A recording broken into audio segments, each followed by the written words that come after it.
بسم اللہ الرحمن الرحیم۔ تمام تعریفیں اللہ کریم جل جلالہ و من والہ کے لیے کہ جو بلا شبہ کل کا خالق، کل کا مالک اور کل کا رازق ہے، اور لامتناہی درود و سلام اس کے پیارے حبیب حضرت محمد مصطفیٰ احمد مصطفیٰ صلی اللہ تعالیٰ علیہ وآلہ وصحبہ وسلم پر کہ جو بلا شبہ رحمت للعالمین ہیں۔ الصلاۃ والسلام علیک یا سیدی یا رسول اللہ وعلی آلک و اصحابک یا سیدی یا حبیب اللہ۔ مشن رائٹ وے سے ہومیوپیتھی ڈاکٹر حکیم قمر جاوید سعیدی آپ کی خدمت میں حاضر ہے اور سلام عرض کرتا ہے۔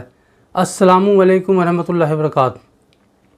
محترم ناظرین و سامعین، جیسا کہ آپ کو علم ہے کہ عید الاضحیٰ کا مہینہ جو ہے ماہ مبارک وہ شروع ہو گیا ہے، اور قربانی یعنی حضرت ابراہیم علیہ السلام اور حضرت اسماعیل علیہ السلام کی سنت کی ادائیگی کا وقت قریب ہے، یعنی قربانی کا وقت جو ہے قریب ہے، جانوروں کی قربانیاں ہوں گی۔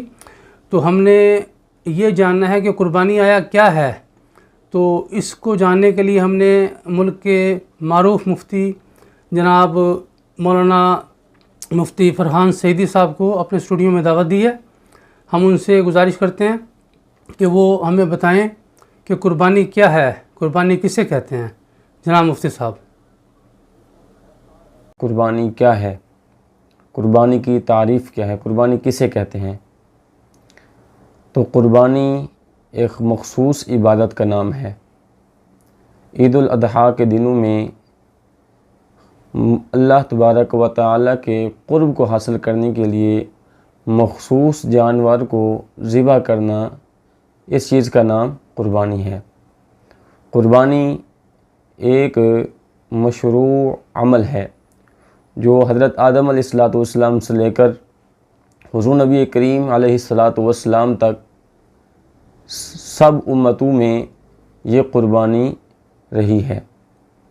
حضور نبی کریم علیہ السلام پر رب تعالیٰ نے جو قرآن مجید اتارا، اس میں رب تعالیٰ نے مختلف مقامات پر قربانی کا ذکر فرمایا۔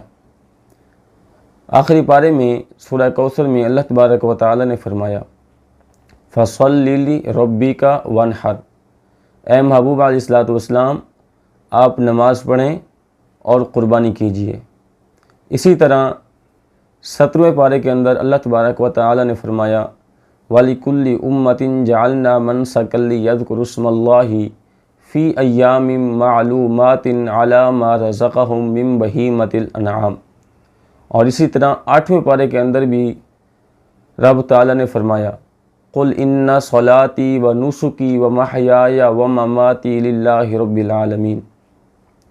یہ قرآن مجید برہان رشید سے قربانی کا حکم ثابت ہے، اور شریعت مصطفیٰ صلی اللہ علیہ وآلہ وسلم میں قربانی واجب کے درجہ میں ہے، فرض کے درجہ میں نہیں ہے۔ اور قربانی ہر صاحب استطاعت جس کو اللہ نے مال دیا ہے اور جس پر زکوٰۃ فرض ہے، قربانی بھی اس پر فرض ہے۔ قربانی کی اہمیت کا اندازہ اس بات سے بھی لگا سکتے ہیں، حضور نبی کریم علیہ السلام نے ارشاد فرمایا جو شخص قربانی کرنے کی طاقت رکھنے کے باوجود قربانی نہ کرے تو ہماری عید گاہوں کے قریب بھی نہ آئے۔ تو اس حدیث پاک سے اور قرآن مجید کی متعدد آیات سے قربانی ثابت ہوتی ہے، اور احناف نے اس بات پر زور دیا ہے کہ قربانی سنت نہیں ہے بلکہ واجب کے درجہ میں ہے، اور اس حدیث پاک سے استدلال کیا ہے جو میں نے آپ کے سامنے ابھی بیان فرمائی ہے۔ تو لہٰذا قربانی کرنی چاہیے۔ اگر کوئی بندہ قربانی کو بلا وجہ چھوڑتا ہے تو وہ گناہ گار ہوتا ہے۔ اللہ تعالی ہم سب کو عمل کرنے کی توفیق عطا فرمائے۔ ناظرین محترم، آپ نے دیکھا، ملاحظہ فرمایا کہ مفتی صاحب نے بڑی تفصیل کے ساتھ ہمیں بتایا کہ قربانی کیا ہے، قربانی کسے کہتے ہیں، اور قربانی کرنا کیوں ضروری ہے، اور یہ کن لوگوں کے لیے ضروری ہوتا ہے۔ تو اللہ تعالی ہم سب کو اپنے حبیب کے صدقے سے توفیق بھی عطا فرمائے، اور ہمیں اس قابل بھی بنائیں کہ ہم قربانی کرنے والوں میں شامل ہو جائیں، اور ہماری قربانیوں کو اللہ کریم جل جلالہ و من والہ اپنی بارگاہ میں قبول و منظور فرمائے، آمین۔ اسی کے ساتھ اجازت چاہتا ہوں، فی امان اللہ۔ اپنا بہت سارا خیال رکھیں۔ پاکستان زندہ باد، افواج پاکستان پائندہ باد۔ نماز پڑھتے رہیں اپنے لیے، اپنی آخر